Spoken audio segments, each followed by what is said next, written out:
10 জনের মনোনয়ন আপিলে বৈধ হয়েছে।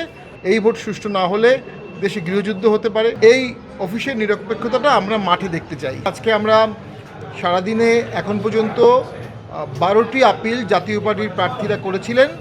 এই 12টি আপিল আমরা শুনানি করেছি। নির্বাচন আপিল ট্রাইব্যুনালকে আমরা ধন্যবাদ জানাই। অত্যন্ত ধৈর্যের সাথে এই কষ্টসাধ্য কাজটি তারা করছেন এবং তারা ন্যায় বিচারের জন্য সর্বোচ্চ চেষ্টা করছেন। আমরা এর মধ্যে যাদেরকে নমিনেশনটা আপিলে গিয়ে বৈধ হলো তাদের আমি লিস্টটা পড়তে যাচ্ছি।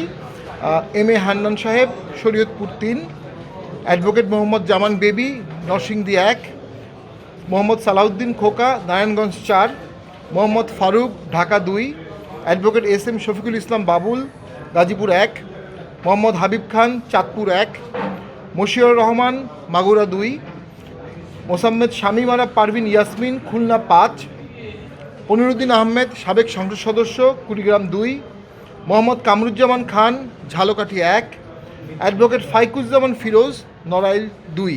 এনাদের 10 জনের মনোনয়ন আপিলে বৈধ হয়েছে, ওনারা কন্টেস্ট করতে পারবেন। 2 জন ব্যারিস্টার মোহাম্মদ মঞ্জুম আলী, ওনার আপিলটি খারিজ হয়েছে। আর মোহাম্মদ ফারুক, ঢাকা 2, ওনারও আপিলটি খারিজ হয়েছে। এই 2 জনের জন্য আমরা উচ্চ আদালতে মামলা করব, রিট করব। তো আমরা মনে করি নির্বাচন কমিশন যথেষ্ট নিরপেক্ষতার সাথে কাজ করার চেষ্টা করছে। এই অফিসের নিরপেক্ষতাটা আমরা মাঠে দেখতে চাই।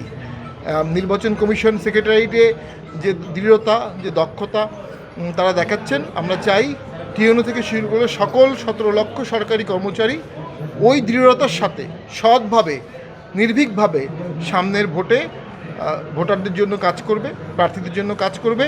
এই ভোটটি সুষ্ঠু হওয়া জাতির জন্য প্রয়োজন। এই ভোট সুষ্ঠু না হলে দেশে গৃহযুদ্ধ হতে পারে, রাজনৈতিক মতৈক্য বাড়তে পারে, দেশের অর্থনীতি ধ্বংস হতে পারে। এই ভোটটি দেশকে বাঁচাতে পারে যদি সুষ্ঠু ভোট হয়, যদি লেভেল প্লেইং ফিল্ড হয়।